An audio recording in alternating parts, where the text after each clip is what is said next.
waaye bokk na ci tey jii sëñ Cheikh Moustapha li waral tey jii buñ ko xool ci suñu jamono avortement yi dafa bëri loolu ci réew mi waaw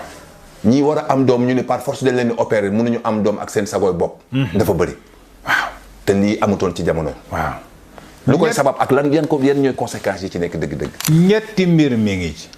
ban ak ban ak ban intérêt personnel mi ngi ci moo ci jiitu de xanaa kon intérêt général mi ngi ci intérêt général bi mooy lan mooy moyen la yoo xam ni am na ñu mu arrangé ci àdduna bi ci seen kees baa ci seen médicament baa ci seen yeneen ak yeneen wallaahi ndax am na koo xam ni buñ lay opérer il faut nga soxlay bagage yi opérer